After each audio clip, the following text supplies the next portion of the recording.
We're the Rick and Bubba Show. 866 We Be Big is the number.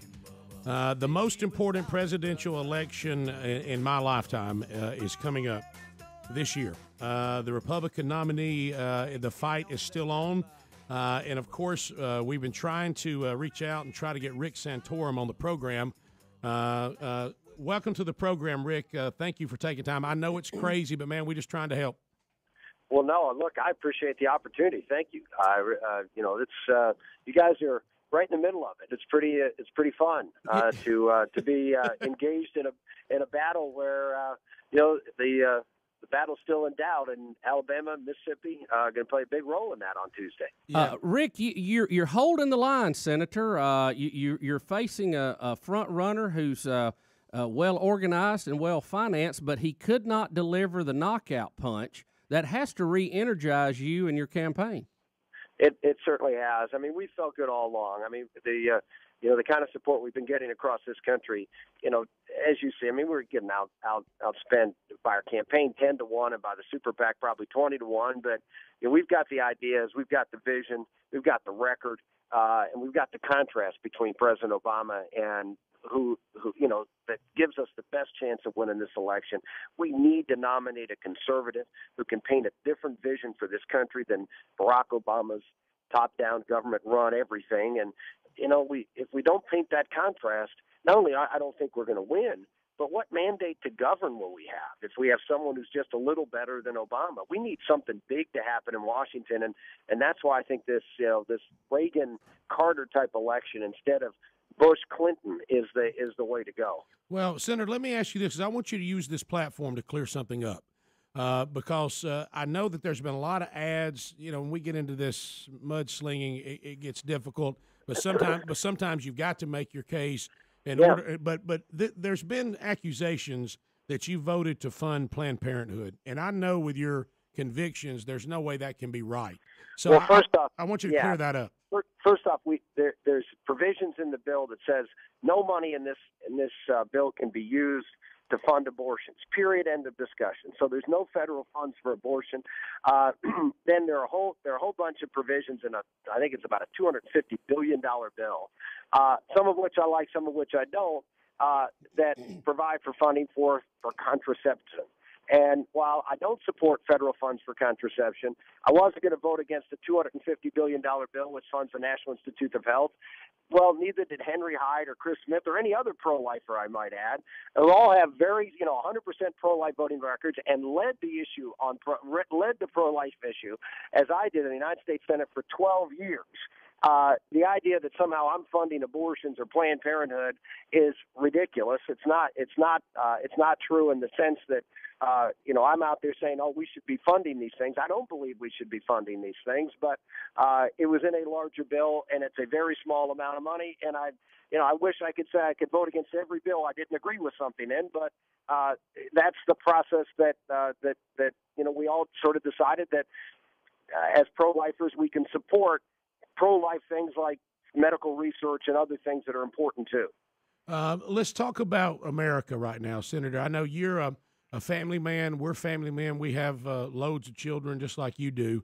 I was quoting earlier Thomas Paine, who said, if there's going to be trouble, let it be on me during my time so that my children may live in peace. And I believe that's where we are. Yeah, I agree with that. And there seems to be, unfortunately, this evil vein that's running through our country that who cares what happens to our children and our grandchildren? Let's just keep doing what we're doing now. And are you going to be bold enough to stand up and say, America, look, that's a mistake. We're going to have to change the path we're on? Again, just like I can compare myself on the issue of life with someone like Mitt Romney who, sent checks to Planned Parenthood and complains that I'm funding, in a big bill, contraception, federal funds for contraception. Here's someone who built the biggest biggest state entitlement program in history with Romney Care, and you compare that with me, who 20 years ago introduced a bill called Health Savings Accounts that started the movement in this country to get more consumer-based health care done. In other words, believing in free people to be able to make health care decisions for themselves as opposed to a government-run health care system. There's another clear contrast between me and Governor Romney. I never supported any kind of government mandates. I've been an advocate for reducing and cutting back on Medicare, and even I've been so bold to go out and say, you know what, we can't wait 10 years to do that for Medicare. We can't wait 10 years to do that on Social Security. We have to get at all these entitlements, food stamps, everything. The only place in the budget I said I would not cut is defense, because defense has gone from 60% of the budget at the time I was born down to 17%. It is not the problem. It is not the reason the budget deficit is ballooning. It's because we're adding more and more programs. We take money from some people and redistribute it to others. We need to stop that, and we need to cut that back. We need to take these programs, get them to the states. We need to flat fund them. We need to cut them over time.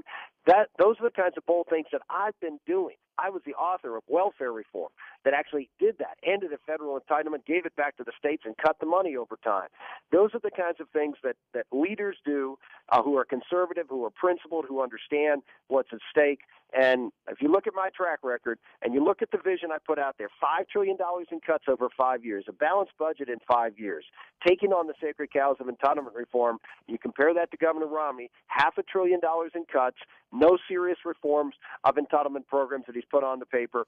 That's a difference between bold, that's a difference between contrast, and that's the difference between why the insiders are for Romney and why we're getting great grassroots support out here across America. Rick, you're in a situation, Senator, where you've got to play catch-up. From a strategy standpoint, how can you do that? How can you catch up on this delegate count? And what kind of things could you do that might be out of the ordinary? Maybe even would you consider naming who a vice president would be even before the convention to try to pull some people into your camp? I'm a conservative. I mean, I'm someone who, just believes that if you work hard and you have good ideas and you paint a great vision for this country, that the conservatives and the Republican Party will begin to coalesce as they have been doing. We finished, first or second in almost every state over the past month and a half. The other conservative in the race has never, other than the state of Georgia, hasn't finished above third in any state. So it shows that conservatives are beginning to rally around us, and that's why Alabama and Mississippi are so important. If we can finish strongly here, then this race gets to be a two-person race, and then all bets are off. Then we have an opportunity to do what we did in Missouri when we had a one-on-one contest. When Gingrich wasn't in the race, we got over 50% of the vote. We beat Governor Romney by 30 points. That's what can happen if this race narrows. Yeah, and I want to, and I think that what you just said is where we got. Because let's face it, especially evangelical conservatives, or as we say, true conservatives, where we don't want to have to hold our nose again and cast a vote. We saw it in the last election; it didn't work. When I heard McCain saying things that were moderate, this total destruction of a plan of thinking to be more moderate is the way to be the next. That does not. Well, you lose. A quick loss. You lose. The way it's a Bob Dole, it's Jerry Ford, it's George Bush when he ran for re-election back in 1992 against Clinton. He ran as a moderate. You win at a general election by having your people excited and having that excitement go to others who are not necessarily as conservative, but understand the vision, understand the excitement, and where our country's going to go by somebody who has real convictions. People in America want a president to be a leader. They don't want him to be a manager or a technocrat. They're not looking for someone to manage Washington. They're looking for someone to lead the country. If you want to see Rick in Alabama today, and, of course, Mississippi, we're going to be hitting all that too. You can check his website. But Alabama, let me tell you what we got today. So you can go out today. You can hear him firsthand. 2 p.m. today, he will be there in Pelham, Alabama, at the Pelham Civic Complex. Those of you in Birmingham know where that is. 10 o'clock here in just a few minutes, he will be at the Space and Rocket Center, Huntsville, Alabama, where you hear us there. Mobile, Alabama tonight. The Alabama Policy Institute is hosting a dinner. Santorum will be there. So wherever he is going as he makes this run through the heart of the Rick and Bubba audience, look, get out and hear straight from him. Don't let other people tell you who he is. Listen to what he says, and make your decision. But and there's other opportunities coming up on Friday. He will be in Kansas coming up on Saturday, Springfield, Missouri. We got rallies going on Cape Girardeau where we're heard. There's another rally going on there coming up this weekend. A couple of those going on in Cape Girardeau. So Look, Biloxi, Mississippi, coming up on Monday. Get out, be heard. The worst thing we can do, conservatives in this country, is to be apathetic. That cannot happen. So, Senator, thanks for taking time. I know you're busy, but I thought it was important for the audience to hear from you. Well, look, I appreciate the opportunity. Any radio show that has a Rick in it, I'm for. and you need some in Bubba's this week. If your name is Bubba, you cannot be all bad. That's right. You got it. You got it. Thank you, Rick. Keep fighting the good fight. Buddy. Thank you. All right, God bless. Bye-bye. God bless you, brother. We'll be back. Senator Rick Santorum taking time to speak with us, and so he could get his message to you. Look, these rallies are going on all over Rick and Bubba listening areas for Rick Santorum. If this is a man you want to hear more from, or you're already sold on, get out and let your support be loud and clear. We'll be back.